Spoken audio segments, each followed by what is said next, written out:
Assalamualaikum warahmatullahi wabarakatuh. Berjumpa lagi dengan Bumi dalam mata pelajaran analisis kimia dasar. Materi kita hari ini adalah prinsip pemantauan area kerja. Kalian tahu sendiri, area kerja adalah tempat seorang praktikan akan bekerja di dalam sebuah laboratorium. Definisi area kerja adalah suatu wilayah yang ada di daerah tempat kerja sendiri. Contohnya kalau kita adalah di kimia laboratorium. Laboratorium yang kita miliki itu harusnya kondisinya dalam keadaan sehat, aman, dan bersih. Nah, supaya biasa terjaga dengan bersih dan baik, maka diperlukan perawatan secara teratur dan selalu insentif. Perawatan laboratorium harus terpantau setiap saat, seperti kondisi laboratorium selalu dalam keadaan siap pakai jika akan melakukan kegiatan praktek.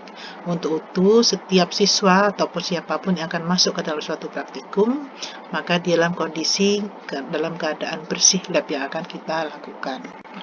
Baiklah, nah di dalam laboratorium kita harus bekerja dalam keadaan baik, dalam keadaan selamat. Makanya keselamatan laboratorium kerja di laboratorium adalah upaya yang dapat dilakukan agar tidak terjadi kecelakaan dalam laboratorium. Maka oleh sebab itu, kita harus tahu bagaimana cara menggunakan peralatan laboratorium, bahaya dari bahan-bahan kimia, dan cara mengatasi jika terjadi suatu kecelakaan di laboratorium. Nah, untuk itu, di dalam suatu laboratorium selalu ada ditempel tata tertib, serta beberapa gambar atau label K3 yang pernah kalian lihat di dalam laboratorium kemarin ya, atau yang kita video yang kemarin itu. Begitu pula dengan letak posisi ruang laboratorium supaya berjalan lancar dan kegiatan praktek berjalan lancar dan aman, maka posisi laboratorium harus kita gunakan juga atau kita lihat.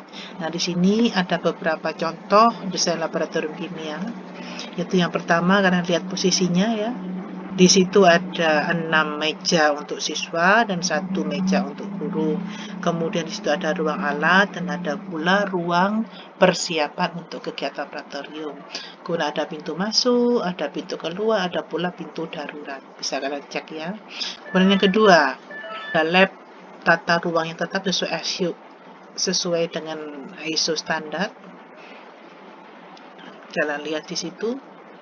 Ada 8 meja untuk siswa, 1 meja untuk guru. Di situ ada diketahui keterangannya, ada semuanya ya. Nah, berikutnya ada pula contoh ruang laboratorium. Bentuknya dan ukurannya juga sudah diberitahu. Di situ ada 6 meja siswa dan 1 meja guru. Ada ruang persiapan dan ada ruang penyimpanan.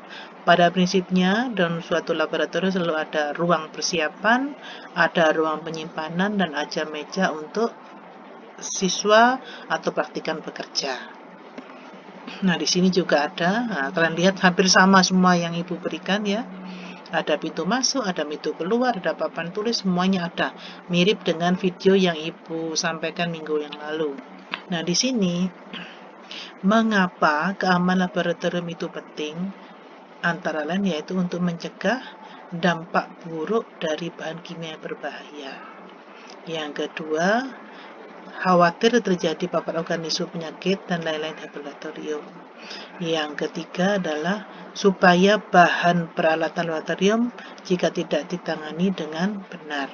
Kenapa? Peralatan yang tidak kita gunakan atau kita gunakan tidak segera kita cuci, maka bisa-bisa akan merusak bagi kalian sendiri.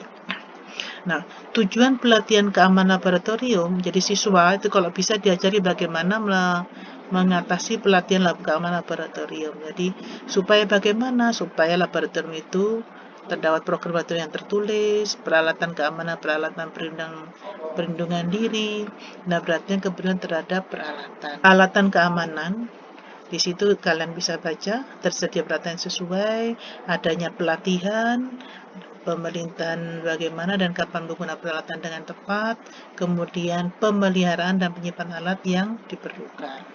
Nah, di sini ada tugas untuk kalian baca. Nah, kalau tidak ada di PPT, bisa kalian download di Google. Seperti biasa, di sini ada 4 tugas, kalian kerjakan, Ibu tunggu sampai jam 12 malam. Demikian dari Ibu, wassalamualaikum warahmatullahi wabarakatuh.